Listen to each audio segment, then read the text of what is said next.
呀，你死定了！ Halo semua, selamat datang di channel Lord Universe. Sebelum lanjut ke videonya, jangan lupa tekan tombol like, komen, dan subscribe. Bagi kalian yang memiliki rezeki lebih, Mimin tunggu kehadirannya di membership Lord Family. Ada banyak keuntungan yang bisa kalian dapatkan. Salah satunya kalian bisa menonton 5 video lebih awal dari yang lain. Melanjutkan dari episode sebelumnya, terdapat total 200 tetes darah jantung. Tak lama kemudian, Yuan membagikannya sesuai dengan kekuatan masing-masing. Dia tidak membuat pengaturan khusus, dan semua orang berada pada tingkat yang sama. Dia, Jin Chuan, Xing Mang, Jin, Mosha, Fenge, Bai Ye, Ming Shengxing, dan Guyan masing-masing menerima 20 tetes. Adapun 5 leluhur lainnya, mereka memang berperan, tetapi tidak krusial. Masing-masing hanya menerima 4 tetes. Tidak ada yang keberatan dengan rencana pembagian ini. Kelima leluhur kelantanyaan semuanya telah ditangani. Oleh karena itu, wajar jika tidak ada keberatan. Pada titik ini, seluruh harta karun telah selesai dibagikan. Luo Feng memperoleh roh tersebut, dan sebenarnya mayat itu setara dengan dirinya sendiri. Oleh karena itu, meskipun dia tidak menyumbangkan darah jantungnya, dia tetap menerima sebagian besar darah tersebut. Di masa depan, mayat ini akan sangat berguna, baik jika ditempatkan di dunia sumber maupun diberikan kepada Morosa untuk dikonsumsi. Adapun Enmer dan leluhur primordial istimewa lainnya yang datang ke sini hanya untuk ikut meramaikan, mereka hanya bisa menonton dan sama sekali tidak dapat berpartisipasi. Pada saat itu, setelah menyadari bahwa pembagian harta karun telah selesai, Enmer dan leluhur primordial istimewa tersebut segera terbang mendekat dengan penuh semangat. Salam Tuan Luo dan salam untuk semuanya. Keduanya tampak sangat hormat. Namun, jelas bahwa mereka harus menunjukkan rasa hormat yang lebih besar kepada Luo Feng karena dia adalah seseorang yang dapat menekan atau bahkan membunuh mereka kapan saja. Enmer, aku tidak menyangka kau juga ada di sini, kata Luo Feng sambil tersenyum. Tentu saja dia masih mengingat orang ini. Saat dia mengadakan jamuan makan sebelumnya, Enmer adalah leluhur pertama dari klan Hunyuan yang datang. Adapun yang satu lagi, Luo Feng tidak memiliki kesan yang baik terhadapnya. Aku tidak menyangka Tuan Luo masih mengingatku, kata Enmer dengan perasaan tersanjung. Tuan Luo, saya adalah leluhur primordial istimewa Kailon. Sebelumnya, saya memiliki hubungan yang cukup dekat dengan klan ular tak terbatas karena beberapa alasan. Namun Tuan Luo, yakinlah bahwa saya tidak terlibat dalam hal apapun yang dilakukan oleh klan ular tak terbatas. Mulai sekarang, saya juga akan memutuskan hubungan dengan mereka. Demikian perkenalan diri leluhur primordial istimewa Kailon. Selain itu, saya juga membawa beberapa berita hari ini, Tuan Luo. Sejauh yang saya ketahui, sang pencipta awal dari klan Dewa Asal telah memperoleh suatu pertemuan yang menguntungkan. Di suatu wilayah di ruang asal kekacauan, dia bertemu dengan makhluk asing yang kuat dan melakukan pertukaran tubuh dengannya. Sebagai imbalannya, makhluk asing itu memberinya tubuh berbentuk bulat tersebut. Menurut sang pencipta awal, makhluk kuat itu berutang budi kepadanya dan berjanji akan membantunya suatu saat nanti. Saat ini, sang pencipta awal telah meninggalkan dunia primordial, dan jika tidak terjadi hal yang tidak terduga, dia seharusnya sedang mencari makhluk kuat tersebut, kata Kailon sambil menatap Luo Feng. Semua orang terkejut ketika mendengar berita ini. Terutama bagi Luo Feng, begitu mendengar istilah makhluk kuat, jelas bahwa pihak tersebut bukanlah sosok yang biasa. Jika dilihat dari sudut pandang ini, sosok di baliknya memang luar biasa. Ming Shengxing tidak dapat menahan diri untuk berkata, tubuhnya cukup mirip dengan tubuhku. Dari segi pertahanan, dia tidak kalah denganku. Terlebih lagi, seperti tubuhku, tubuhnya tidak dapat ditekan oleh harta karun kekacauan biasa. Satu-satunya perbedaan adalah dia tidak memiliki metode yang sama denganku, sehingga dia tidak dapat diperingkat di tanah abadi. Sebaliknya, kekuatannya justru menurun setelah dia memperoleh tubuh ini. Jika memang demikian, maka sosok di belakangnya mungkin tidak sekuat itu. Jika dia benar-benar cukup kuat, kemungkinan besar dia bisa langsung merebut tubuh awal tersebut, alih-alih menukarnya. Baye menyatakan ketidaksetujuannya. Setelah mendengar hal itu, yang lain pun mengangguk setuju. Ini adalah sesuatu yang sebelumnya tidak disebutkan dan memang tidak terpikirkan. Belum tentu demikian. Kita tidak boleh meremehkannya. Karena dia adalah musuh potensial, kita harus tetap berhati-hati, bantah Yuan. Dia bersedia menawarkan tubuh seperti itu sebagai imbalan, sehingga kekuatannya kemungkinan besar tidak lemah. Adapun alasan mengapa dia bersedia menukarnya, kita masih belum mengetahuinya. Bagaimanapun, kita tidak boleh meremehkannya. Luo Feng mengangguk dalam diam. Namun, dia tetap harus waspada terhadap hal yang tidak diketahui, meskipun pihak tersebut mungkin tidak terlalu kuat. Kailon, terlepas dari apakah berita ini benar atau tidak, aku tetap menghargai bahwa kau telah menyampaikannya. Aku tidak peduli apa yang kau lakukan di masa lalu, tetapi mulai sekarang, selama kau tidak menyentuh dunia sumber, kita masih bisa dianggap sebagai teman, kata Luo Feng. Meskipun telah mengetahui berita tersebut, Luo Feng tetap tidak menyetujui perilaku Kailon dan merasa bahwa mereka tidak ditakdirkan untuk menjadi teman sejati. Seseorang yang pernah mengkhianati pihak yang cukup kuat sekali, kemungkinan besar akan melakukannya lagi. Jika suatu hari dia bertemu dengan seseorang yang lebih kuat dari Luo Feng, dia mungkin akan kembali mengkhianat. Namun, Luo Feng tetap mengatakannya dengan nada bersahabat. Terima kasih Tuan Luo, kata Kailon sambil mengangguk, merasa lega. Dia benar-benar merasa khawatir terhadap pendekar pedang ini. Dia takut suatu hari nanti, jika Luo Feng sedang dalam suasana hati yang buruk dan bertemu dengannya, dia bisa saja langsung dibunuh, yang tentu akan sangat tragis. Setelah percakapan singkat dan sederhana itu, semua orang pun berpisah. Guyan memimpin 5 leluhur klan Tanyaan dan melanjutkan perjalanan menuju wilayah besar ke-29. Baye dan Ming Shengsing juga berpamitan kepada Tuan Hunyuan. Raja Iblis juga segera pergi. Setelah memperoleh darah jantung, dia lebih tertarik untuk meningkatkan kekuatannya sendiri daripada menghabiskan waktu menjaga dunia sumber bersama para penguasa kekacauan lainnya. Akhirnya, hanya Luo Feng dan kelompoknya yang tersisa di tempat tersebut. Luo Feng, kita harus memanfaatkan mayat ibu naga 10.000 tentakel ini dengan sebaik-baiknya. Mayat ini dapat membina banyak individu kuat bagi kita. Yuan kembali mengingatkannya. Benar, seekor makhluk raksasa jatuh, segala sesuatu pun mendapatkan kehidupan. Ibu naga 10.000 tentakel memiliki ukuran yang sangat besar. Bahkan setelah mati, ia masih mengandung energi yang luar biasa, cukup untuk melahirkan makhluk purba dalam jumlah yang tak terhitung.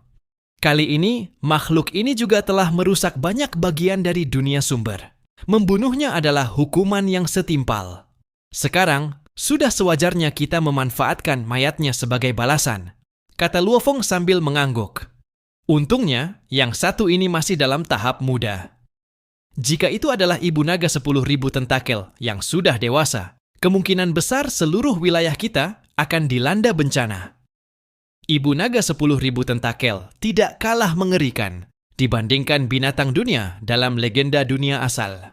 Keberadaannya memang ditakdirkan untuk menghancurkan dunia asal tersebut. Aku pernah mendengar dari si tua bahwa jika ibu naga 10.000 tentakel yang sudah dewasa muncul, yang tersisa hanyalah reruntuhan dan tidak ada dunia asal yang dapat bertahan. Namun, binatang roh asal kekacauan setingkat ini sangat langka dan umumnya sangat sulit untuk ditemukan. Yang satu ini bisa dianggap sebagai suatu keberuntungan, kata Yuan. Luo Feng mengangguk dengan tegas. Dunia ini tidaklah damai. Bahkan, sebagian besar wilayahnya tidak mereka kenal. Aktivitas mereka selama ini hanya terbatas di area sekitar tanah abadi. Mereka belum benar-benar menginjakkan kaki di banyak tempat di luar wilayah agung. Faktanya, mereka bahkan belum sepenuhnya memahami koridor bintang ilusi. Mereka hanya memiliki pemahaman awal tentangnya. Mari kita percepat kultivasi dan melatih lebih banyak praktisi. Jumlah penguasa Hunyuan kita masih terlalu sedikit. Dibandingkan dengan klan Hunyuan, kita masih tertinggal jauh, kata Jin Chuan. Saat kalian kembali nanti, semua orang harus memanfaatkan darah jantung dari ibu naga 10.000 tentakel ini sebaik mungkin. Bagi kita, nilainya mungkin tidak kalah dengan inti darah dunia bawah kekacauan, ujar Yuan. Pada saat itu, Jin mendekati Luo Feng dan berkata, "Guru, Anda hanya mengambil roh dari ibu naga 10.000 tentakel. Saya adalah iblis penghancur. Darah jantungnya memang berguna bagi saya, tetapi penggunaannya terbatas. Mohon terimalah 2 tetes ini, Guru." Kali ini, Jin tidak memanggilnya kakak ketiga, melainkan guru. Jelas, 2 tetes darah tersebut diberikan kepada Luo Feng dalam kapasitas hubungan guru dan murid. Luo Feng memandang Jin dengan sedikit terkejut. Dari ekspresi Jin, terlihat bahwa dia tidak mungkin menolak niat tulus seperti ini. "Baiklah, kalau begitu aku akan menerimanya," Luo Feng mengangguk. Sebenarnya, dia memang menginginkan setetes darah jantung tersebut. Namun sebelumnya, dia dengan jujur mengatakan bahwa dia tidak membutuhkannya. Baik untuk dirinya sendiri maupun untuk orang lain yang membutuhkannya, darah ini tetap merupakan harta yang sangat berharga. Terutama bagi Morosa, yang mungkin dapat menggunakannya sebagai kunci untuk mencapai titik balik. Melihat hal itu, Yuan dan yang lainnya mengangguk setuju. "Luo Feng, jika kamu benar-benar membutuhkannya lagi, kamu bisa memberitahu kami. Sudah seharusnya kita saling mendukung," kata Yuan. "Haha, tidak masalah. Kali ini, aku juga sudah mendapat bagian terbesar, jadi aku agak malu. Tapi tetap saja, terima kasih atas kebaikan kalian semua," jawab Luo Feng sambil tersenyum. "Kita semua saudara, tidak perlu terlalu sopan." Jin Chuan menyeringai. Para penguasa Hunyuan itu saling mengobrol dan tertawa. Suasana menjadi cukup santai. Kali ini, hampir semua tokoh utama berkumpul di sini, sehingga kesempatan seperti ini tergolong sangat langka. Namun, karena ibu naga 10.000 tentakel telah dibunuh dan harta karun telah dibagikan, tidak ada lagi yang perlu diperebutkan. Karena itu, mereka pun segera bubar dan kembali ke wilayah masing-masing. Saat Luo Feng merenungkan kata-kata leluhur primordial istimewa Kailon, dia masih merasa waspada terhadap sosok misterius tersebut. Meskipun yang lain menganggapnya tidak terlalu istimewa, Luo Feng tetap merasa bahwa pihak itu tidak bisa diremehkan. "Kali ini, aku akan mulai mengolah panduan jiwa Dao. Jika berhasil menguasainya, meskipun belum mencapai tahap kesempurnaan agung, kekuatanku tetap akan meningkat. Dengan begitu, aku akan lebih percaya diri dalam menghadapi hal-hal yang tidak diketahui," pikir Luo Feng dalam hati. Setelah menghabiskan waktu di luar, Luo Feng tidak berlama-lama lagi. Ia segera bergegas kembali menuju benua puncak pedang.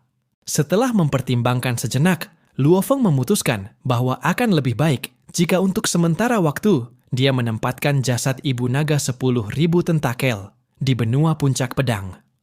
Jasad tersebut akan sangat bermanfaat untuk memelihara manusia dan berbagai bentuk kehidupan lainnya di sana.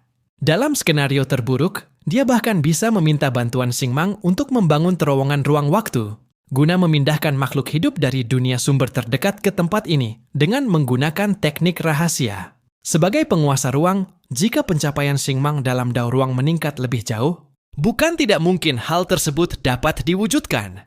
Tak lama kemudian, Luo Feng kembali ke benua puncak pedang. Tidak seorang pun menyadari kedatangannya. Saat ini, segala sesuatu di benua puncak pedang berkembang dengan damai. Selain banjir sebelumnya, tidak ada kejadian luar biasa lainnya.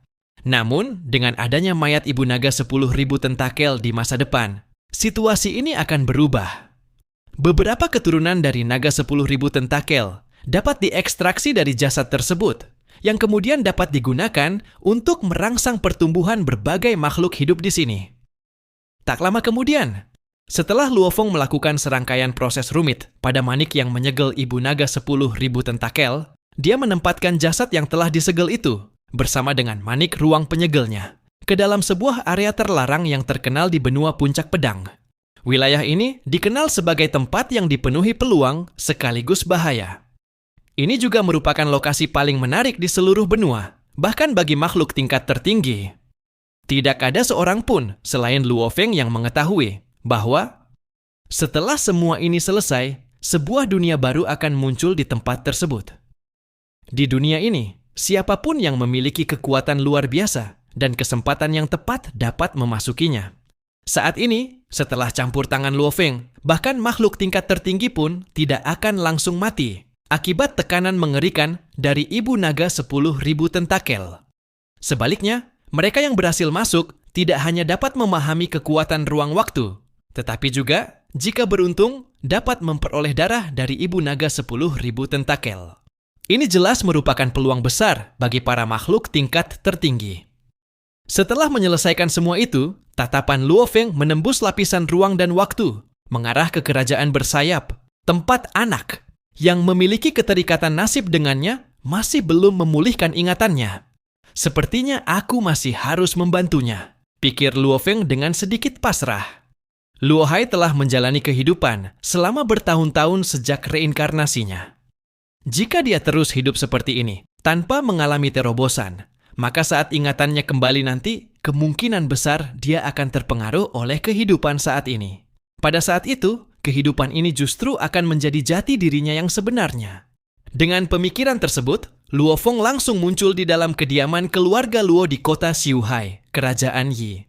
Saat dia tiba, tidak ada seorang pun yang dapat melihatnya. Bahkan jika seseorang berjalan tepat di depannya, mereka tetap tidak akan menyadari keberadaannya. Luo Feng melangkah masuk ke aula utama kediaman keluarga Luo. Dalam kehidupan ini, Luo Hai telah mengasingkan diri sejak kembali dari petualangannya di dunia luar. Namun, meskipun telah lama berkultivasi dalam pengasingan, dia masih belum mampu mengintegrasikan hukum kekacauan dan mencapai titik terobosan tersebut. Luo Feng menatap pria yang sedang bermeditasi dengan mata tertutup itu, lalu mengangguk pelan. Dalam kehidupan ini, tujuan utama Luo Feng adalah untuk menempa karakternya. Oleh karena itu, dari segi bakat, Luo Hai hanya berada pada tingkat dewa abadi biasa. Ketika Luo Hai berhasil menembus tingkat dewa abadi melalui pertempuran, hal itu hampir sepenuhnya bergantung pada keberuntungan, pengaruh teknik pedang warisan dari Zhen Yan, serta terobosan dalam aspek mentalnya. Adapun langkah terakhir untuk menembus alam kekacauan, Luo Feng memang sengaja memberinya tantangan yang sangat sulit. Namun, sangat disayangkan, hingga saat ini Luo Hai masih belum mampu menyelesaikan terobosan tersebut dengan kekuatannya sendiri. Tidak ada yang bisa dilakukan. Harapan Luo Feng terhadap Luo Hai memang terlalu tinggi. Dalam pandangan Luo Feng, kesulitan bagi Luo Hai untuk menjadi ahli alam kekacauan setara dengan kesulitan bagi Morosa untuk menjadi makhluk tertinggi. Jika Morosa tidak menerima sumber daya yang cukup dari Luo Feng, dia mungkin tidak akan mampu mengambil langkah tersebut. Sambil memandang Luo Hai, Luo Feng tiba-tiba mengangkat tangannya dan menunjuk tepat ke tengah dahi Luo Hai. Dalam sekejap, mimpi buruk yang suram menyerang pikiran Luo Hai.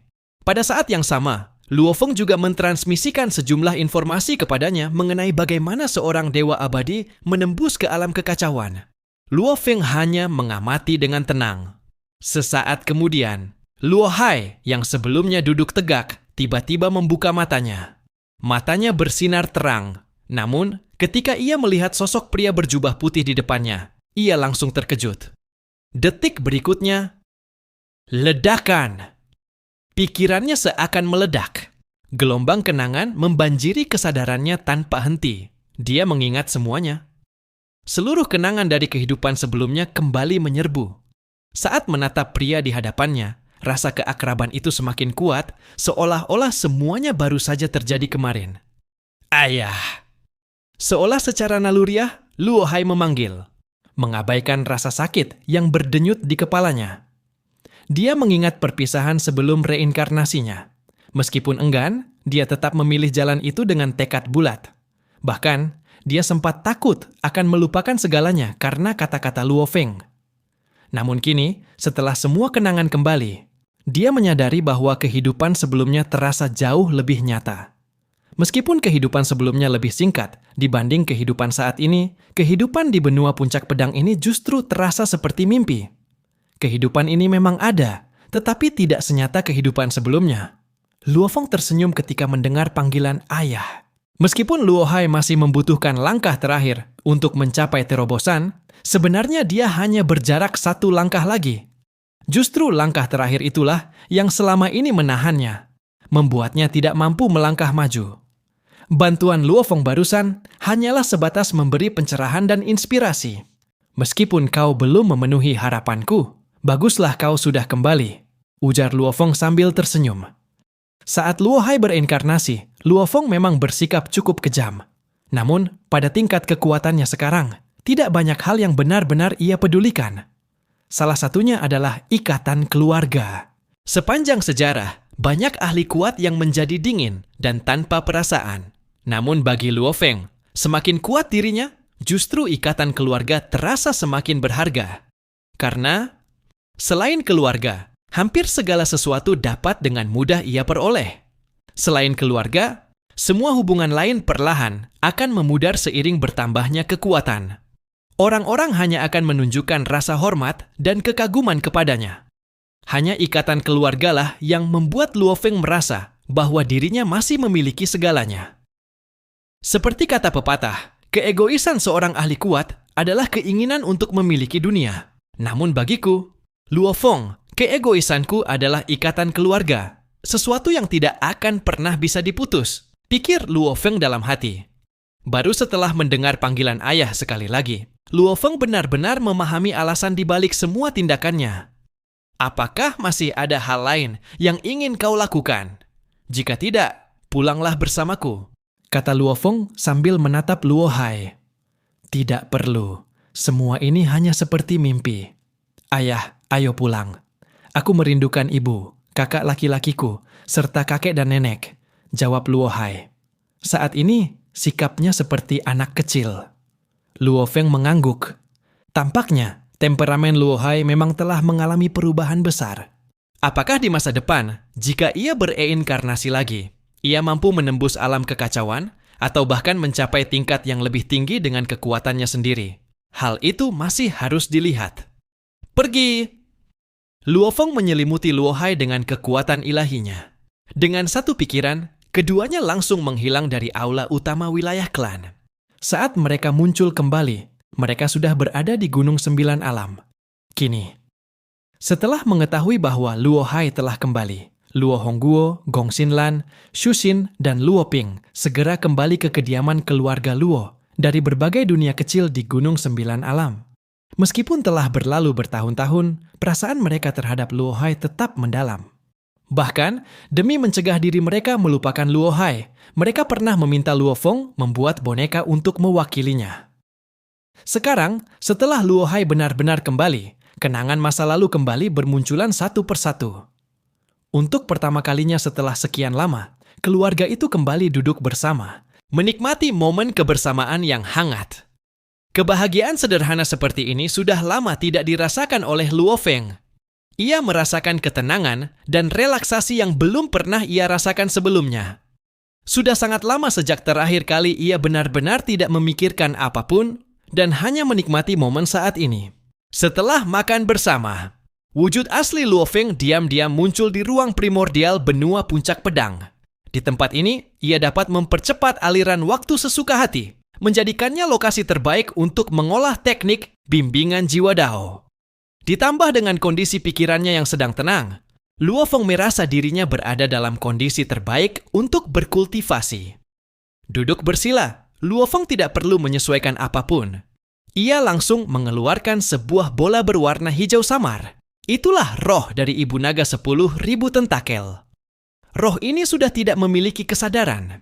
Ini adalah sisa setelah kesadaran Ibu Naga 10.000 tentakel lenyap, namun jiwanya masih bertahan.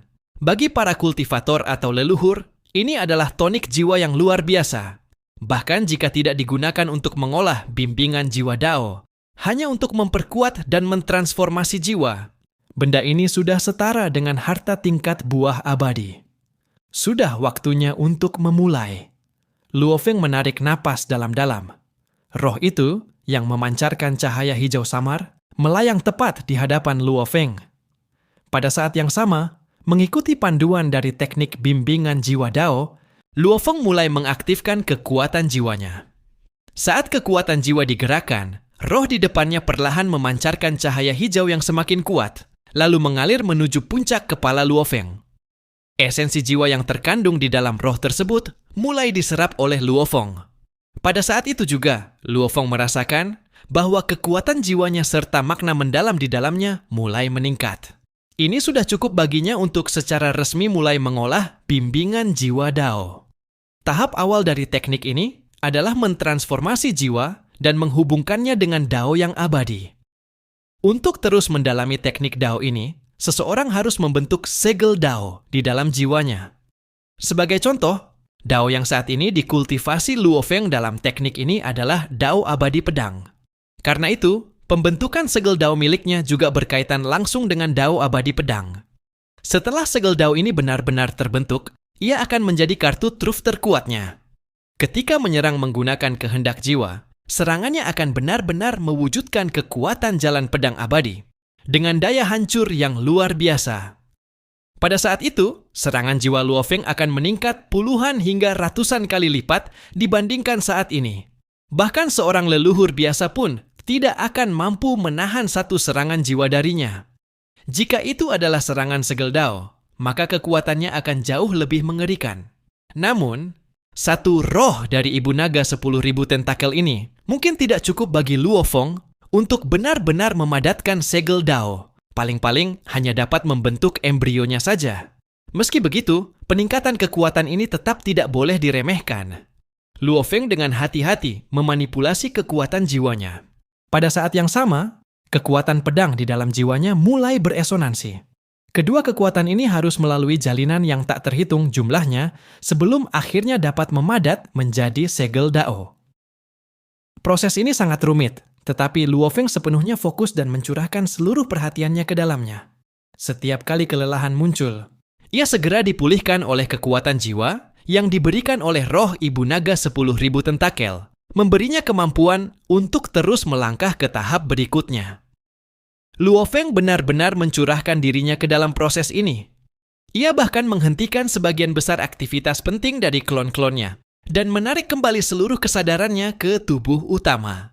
Seluruh proses kultivasi ini akan memakan waktu yang sangat lama, dan Luo Feng sendiri tidak mengetahui berapa lama ia akan berkultivasi.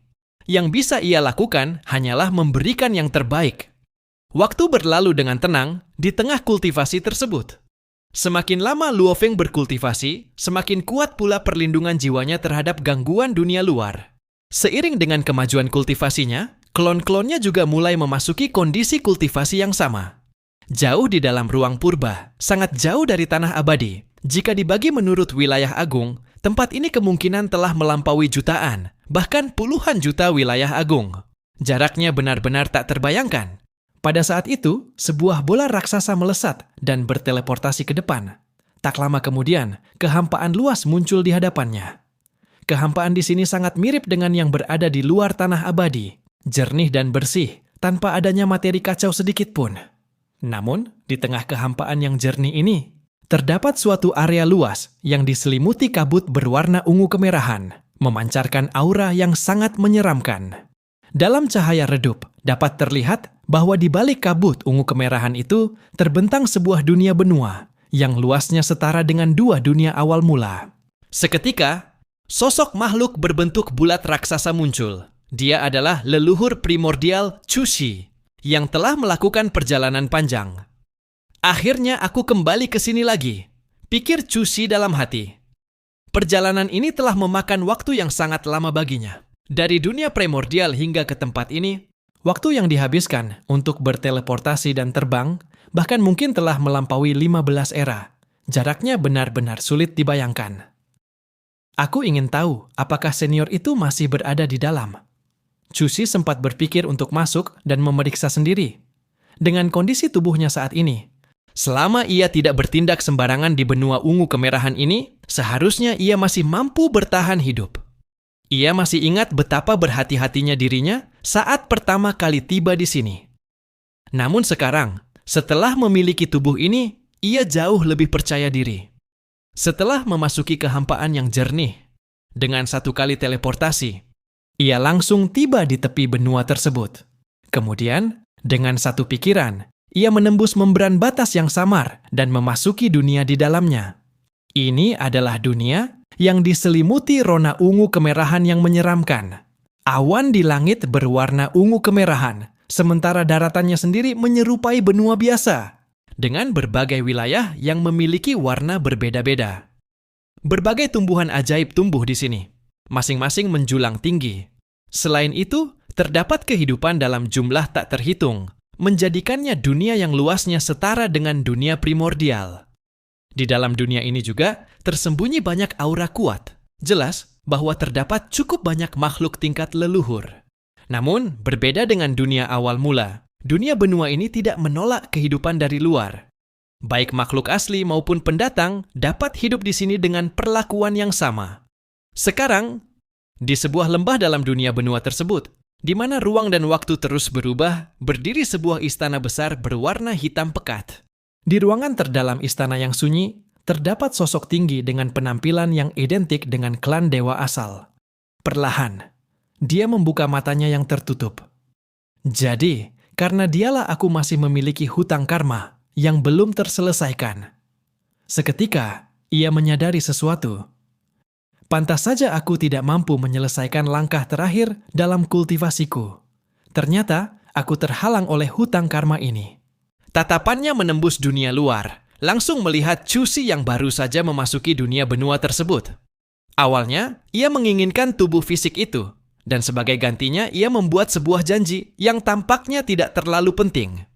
Namun justru janji itulah yang kini menjadi penghalang utama dalam kultivasinya. Metode sebab akibat yang kutekuni sangat menekankan keseimbangan karma. Jika masih ada karma yang belum diselesaikan, mustahil bagiku untuk mencapai keberhasilan, pikirnya dalam hati. Pada saat yang sama, suaranya langsung bergema dalam kesadaran Chuxi. Chuxi, masuklah. Mendengar suara tersebut, Chuxi yang baru saja memasuki dunia ini langsung merasa sangat gembira. Ia sempat mengira senior itu sudah pergi, tetapi ternyata masih berada di sini. Seolah-olah bahkan langit pun membantunya. Dengan semangat yang meningkat, Chuxi tidak lagi berhati-hati seperti sebelumnya. Ia sama sekali tidak takut ditemukan oleh makhluk lain di dunia ini dan segera terbang menuju lembah tersebut. Di dunia ini, keberadaannya bisa dianggap berada di tingkat puncak. Tak lama kemudian, ia tiba tanpa hambatan dan langsung memasuki ruang waktu lembah, lalu sampai di dalam istana. Di sana, ia melihat sosok yang sangat familiar, tubuh lamanya. Saya memberi salam kepada senior, kata Chuxi dengan hormat. Aku telah menghitungnya. Memang masih ada hubungan karma di antara kita yang belum terselesaikan. Katakanlah, apa tujuanmu datang ke sini kali ini? Mari kita selesaikan hutang ini sekali untuk selamanya. Ujar sosok dari klan dewa asal itu sambil menatapnya. Mendengar hal itu, Chuxi sangat gembira. Senior, memang ada sesuatu yang ingin saya mohonkan bantuan Anda. Kemudian, ia menjelaskan secara rinci rencananya untuk membunuh Luo Feng, termasuk situasi Luo Feng saat ini dan seluruh informasi yang ia ketahui. Setelah mendengarnya, sosok dari klan dewa asal itu tampak terkejut. Kau mengatakan dia memiliki daun keabadian. Jelas, dari semua informasi yang ia dengar, hal yang paling menarik perhatiannya adalah daun keabadian di tanah abadi. Ia mengetahui cukup banyak mengenai daun keabadian. Pohon keabadian di tanah abadi merupakan perwujudan dari aturan dunia ini. Lebih tepatnya, sebuah utusan atau juru bicara dari hukum-hukum tersebut. Tugasnya adalah menyampaikan dan mewujudkan aturan dunia. Selain itu, tanah abadi bukanlah satu-satunya. Di ruang waktu yang tak terbatas ini, terdapat banyak tanah abadi. Dan di setiap tanah abadi tersebut, selalu ada pohon keabadian yang berfungsi sebagai perantara pewarisan aturan dunia. Jika itu adalah serangan Segeldao, maka hasilnya akan jauh lebih mengerikan. Namun, satu roh dari Ibu Naga 1000 sentuhan ini kemungkinan belum cukup baginya untuk benar-benar memadatkan Segeldao. Paling-paling hanya sebatas embrio. Meski demikian, peningkatan kekuatan ini sama sekali tidak boleh diremehkan. Luo Feng dengan hati-hati memanipulasi kekuatan jiwanya. Pada saat yang sama, kekuatan pedang di dalam jiwanya turut beresonansi. Kedua kekuatan ini harus melalui jalinan yang tak terhitung jumlahnya sebelum akhirnya dapat memadat menjadi Segeldao. Proses ini sangat rumit, namun Luo Feng sepenuhnya fokus dan mencurahkan seluruh perhatiannya ke dalamnya. Ketika kelelahan melanda, ia segera dipulihkan oleh kekuatan jiwa yang diberikan oleh roh Ibu Naga Maha Kuasa. Hal ini memberinya kemampuan untuk melanjutkan ke langkah berikutnya. Luo Feng sepenuhnya mencurahkan dirinya pada proses tersebut. Bahkan, ia menghentikan sebagian aktivitas utama klonnya dan menarik kembali seluruh kesadarannya ke tubuh utama. Seluruh proses kultivasi ini akan memakan waktu yang sangat lama. Luo Feng sendiri tidak mengetahui berapa lama ia akan berkultivasi. Yang bisa ia lakukan hanyalah memberikan segalanya. Waktu pun berlalu dengan tenang di tengah kultivasi ini. Semakin lama Luo Feng berkultivasi, semakin kuat perlindungan dirinya terhadap gangguan dari dunia luar. Seiring dengan kemajuan kultivasinya, para klonnya pun ikut memasuki kondisi kultivasi mendalam. Jauh di dalam ruang waktu purba, sangat jauh dari tanah abadi. Jika diukur berdasarkan wilayah besar, tempat ini kemungkinan telah melampaui jutaan, bahkan puluhan juta wilayah besar. Jaraknya benar-benar tak terbayangkan.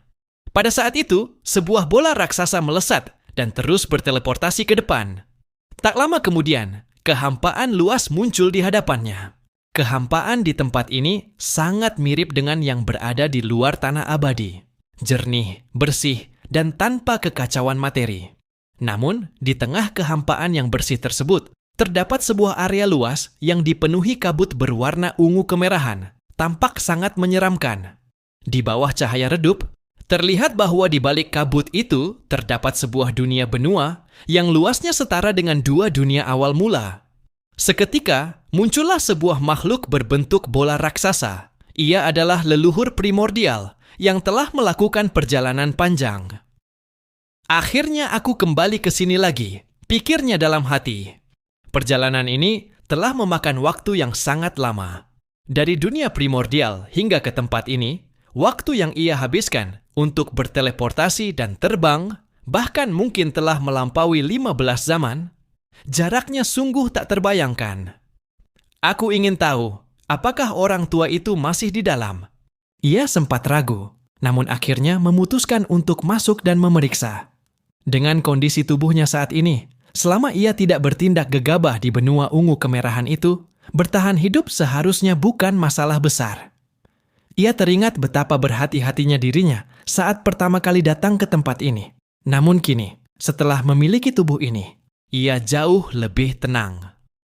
Setelah memasuki kehampaan yang jernih, satu kali teleportasi langsung membawanya ke tepi benua tersebut. Dengan satu pikiran, ia menembus membran batas yang samar dan masuk ke dalamnya. Ini adalah dunia dengan nuansa ungu kemerahan yang menyeramkan.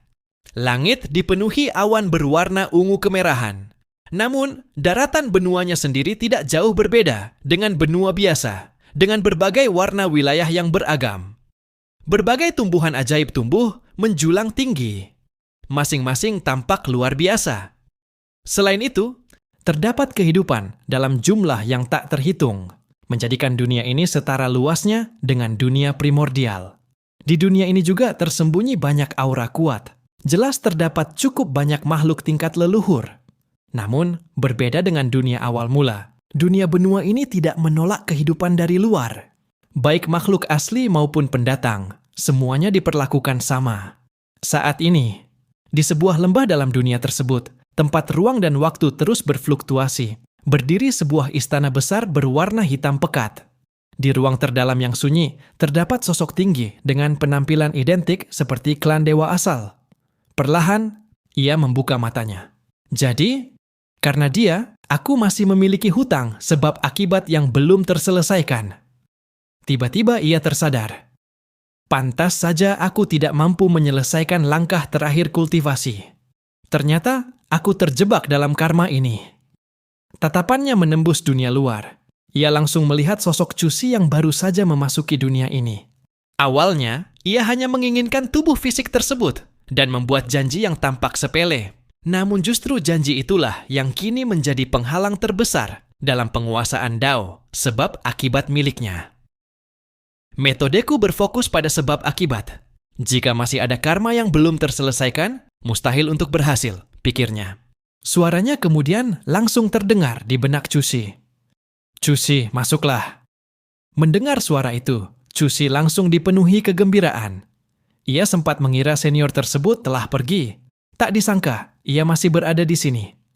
Seolah-olah langit pun berpihak padanya. Tanpa ragu lagi, ia segera melesat menuju lembah. Di dunia ini, kekuatannya bisa dianggap berada di puncak. Perjalanannya pun berlangsung tanpa hambatan. Ia dengan cepat memasuki ruang waktu lembah dan tiba di dalam istana.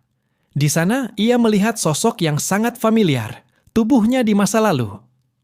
"Saya memberi hormat kepada senior," ucap Cusi dengan penuh hormat. "Aku telah menghitungnya. Memang ada karma yang belum terselesaikan di antara kita. Katakanlah, apa tujuanmu datang ke sini? Kita selesaikan hutang ini sekaligus." Ia menatap Cusi dengan tenang.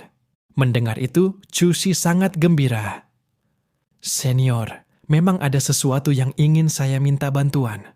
Ia lalu menjelaskan secara rinci rencananya untuk membunuh Luo Feng, termasuk kondisi Luo Feng saat ini. Setelah mendengar semuanya, pria dari klan Dewa Asal itu tampak terkejut. "Maksudmu, dia memiliki daun keabadian?" Dari semua informasi, hal yang paling ia perhatikan adalah daun keabadian tersebut. Ia sangat memahami arti dari benda itu.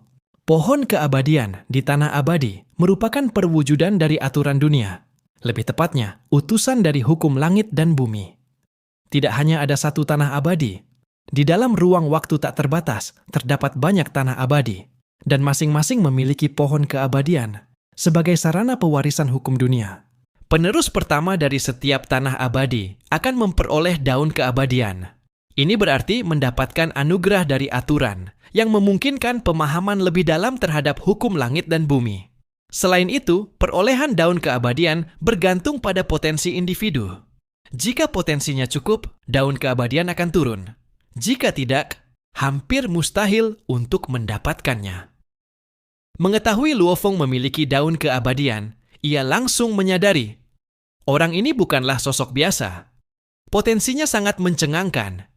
Jika bisa diperbudak atau bahkan dirasuki dan tubuhnya direbut, maka manfaat yang didapat akan tak terbayangkan. Adapun kekuatan Luo Feng saat ini, ia tidak terlalu menganggapnya serius. Seorang pendekar pedang dengan daun keabadian bahkan belum mencapai tingkat pertama tanah abadi, tetapi sudah diakui oleh aturan. Potensinya tak terbatas. Kekuatannya saat ini setara dengan menekan tingkat urutan abadi. Seharusnya sudah mencapai tahap kedua alam Hunyuan. Namun, masih ada jurang besar menuju tahap ketiga puncak alam Hunyuan. Sayangnya, aku tidak memiliki sarana untuk memperbudaknya. Kita hanya bisa menunggu leluhur iblis kembali. Dengan bulu penekan jiwa, barulah ia bisa dikendalikan. "Ya, senior. Dia memang memiliki daun keabadian," jawab Cusi. "Aku akan membantumu menyelesaikan karma ini. Namun bukan sekarang. Aku perlu waktu. Kemungkinan dalam 200 zaman." Cusi sedikit cemas. 200 zaman terlalu lama. Tenang. Dia tidak akan pergi dan kekuatannya tidak akan meningkat banyak. Aku hanya ingin memastikan semuanya berjalan sempurna. Pergilah dulu. Saat waktunya tiba, aku akan mencarimu. Cusi akhirnya pergi dengan enggan. Di dalam hatinya, ia mencibir. "Luo Feng, nikmati waktumu sementara. Pada akhirnya, kau akan membayar harga karena menyinggung klan Dewa Yuantian." Di sisi lain, leluhur jiwa menatap kepergian Cusi dengan mata berbinar. Ia masih sangat tertarik pada Luo Feng. "Jika aku memiliki bulu penekan jiwa, aku bisa memperbudaknya, bahkan merasuki tubuhnya." Senyum tipis muncul di wajahnya. Ia kemudian pergi ke sebuah puncak gunung yang diselimuti kabut ungu kemerahan. Di sanalah sumber kabut tersebut berasal. "Leluhur jiwa, sudah lama kau tidak datang." Sebuah suara lembut terdengar. Di dalam gua megah itu, duduk sosok yang sangat mempesona, leluhur iblis. "Aku datang untuk meminjam bulu penekan jiwa," kata leluhur jiwa langsung. Ekspresi leluhur iblis menjadi dingin. "Itu tidak mungkin. Benda itu adalah harta kelahiranku." Leluhur jiwa tidak terkejut. Ia berkata dengan tenang, "Aku sedang mempelajari Dao, sebab akibat. Bagiku, inti Dao sebab akibat adalah sebab dan akibat itu sendiri. Jika masih ada karma yang belum terselesaikan, mustahil bagiku untuk menguasainya sepenuhnya. Jika kau meminjamkanku bulu penekan jiwa, itu akan menjadi karma yang pasti akan kubalas. Jadi, kau tidak perlu khawatir. Sebagai imbalan, setelah ini selesai, Aku bisa memurnikan embrio spiritual untukmu. Dengan itu, kau bisa menciptakan klon yang setara dengan tubuh aslimu. Ujar leluhur jiwa. Mendengar itu, leluhur iblis tertarik. Leluhur jiwa, sebagai makhluk spiritual, mampu membagi jiwanya menjadi tak terhitung bagian. Selama tidak dihancurkan oleh serangan jiwa, ia hampir mustahil dibunuh. Bahkan dalam bencana besar, ia tetap bisa bertahan. Karena itu, ia sangat menguasai dao sebab akibat yang menuntut penyelesaian karma. Namun bagi leluhur iblis, yang paling menarik adalah embrio spiritual. Saat ini, ia bisa membuat klon, tetapi lemah. Jika menggunakan embrio spiritual, klon itu bisa tumbuh hingga setara dengan tubuh asli, setara dengan satu nyawa tambahan. Bulu penekan jiwa berada di tubuh utamaku yang sangat jauh. Aku butuh waktu untuk mengambilnya. Jika kau terburu-buru, aku tidak bisa meminjamkannya, ujar leluhur iblis. Tidak masalah selama dalam 200 zaman, jawab leluhur jiwa. Tidak selama itu, bahkan tidak sampai 100 zaman, balas leluhur iblis sambil tersenyum. Tatapan keduanya berubah ambigu. Nenek tua, sudah lama kita tidak melakukan pertukaran jiwa. Untuk memurnikan embrio spiritual terbaik, kita tetap harus melakukannya, ujar leluhur jiwa dengan senyum licik. Akhirnya kau datang juga, dengus leluhur iblis meski jelas tertarik. Dalam sekejap, keduanya menghilang dalam pusaran ruang waktu. Di benua puncak pedang, Luo Feng tenggelam sepenuhnya dalam kultivasi. Teknik bimbingan jiwa dao sangat rumit, terutama dalam memadatkan segel dao yang menggabungkan jiwa dan dao pedang secara sempurna. Proses ini memakan waktu lama dan sangat menguras mental. Sebagian besar kesadarannya berada di tubuh utama. Klon hanya menyisakan sedikit. Sementara itu, perkembangan dunia asal berjalan lancar. Setelah pertempuran melawan Ibu Naga Seribu Sentuhan, kabar itu menyebar ke seluruh ruang asal kekacauan. Para leluhur kini menyadari betapa kuatnya penguasa Hunyuan. Binatang roh Hunyuan sangat menakutkan, bahkan puluhan leluhur tidak mampu melawannya. Namun para penguasa Hunyuan berhasil membunuhnya bersama-sama. Sejak itu, hampir tidak ada yang berani menantang mereka. Waktu berlalu dengan tenang. Di ruang purba, 2 naga ular raksasa dari klan ular tak terbatas dan 1 makhluk dari klan kuno dunia bawah melaju cepat. Kita sudah lama tidak mendengar kabar tentang Luo Feng. Mungkinkah dia sudah pergi? Tanya salah satu dari mereka. Bisa jadi, ruang ini luas. Wajar jika dia menjelajah. Kita masih sering melihat penguasa Hunyuan lain. Tapi tidak dia, jawab yang lain. Belum tentu. Bisa saja dia sedang bersembunyi dan menunggu kita. Jika bertemu, dia pasti tidak akan menahan diri. Bantah yang ketiga. Bagi mereka, Luo Feng adalah ancaman terbesar. Penguasa lain masih bisa dihindari, tetapi tidak dengannya. Mereka kini berada di wilayah kekuasaan Yuan. Jika bertemu penguasa Hunyuan, mereka akan kabur. Jika tidak, mereka akan menghancurkan dunia di wilayah ini. Tiba-tiba, sebuah aura kuat muncul di dekat mereka. Ketiganya terkejut dan saling berpandangan. Ekspresi mereka berubah serius. Aura ini jelas menandakan kelahiran penguasa Hunyuan ke-8. Cepat, kita harus membunuhnya. Setelah sempat ragu, ketiga leluhur itu langsung bereaksi. Niat membunuh terpancar dari mata mereka. Saat seorang penguasa Hunyuan menembus level baru, itulah saat mereka berada dalam kondisi paling lemah dan juga satu-satunya kesempatan terbaik untuk membunuhnya. Tanpa ragu, mereka segera berteleportasi menuju sumber aura tersebut. Jaraknya tidak terlalu jauh. Dengan teleportasi beruntun, mereka hanya membutuhkan beberapa menit. Pada saat yang sama, para penguasa Hunyuan lainnya juga merasakan kelahiran aura agung ini. Seorang penguasa Hunyuan baru telah muncul. Mereka dapat dengan jelas merasakan lokasinya, berada di wilayah kekuasaan Yuan. Wilayah ini tidak terpengaruh oleh klan Hunyuan, sehingga banyak dunia asal di dalamnya tetap utuh. Beberapa bahkan memiliki potensi luar biasa. Tidak terlalu jauh dari lokasi itu, sekitar 10 kali jarak dibandingkan ketiga leluhur, terdapat salah satu klon Yuan, yang juga merupakan klon terdekatnya. Begitu merasakan aura tersebut, ia segera bergerak menuju dunia asal itu. Ia tidak menyadari bahwa 3 leluhur primordial juga sedang melaju ke sana. Namun, karena ia telah meninggalkan avatar ilahi di dalam dunia asal tersebut, ia tetap mengetahui situasi yang sedang terjadi di sana.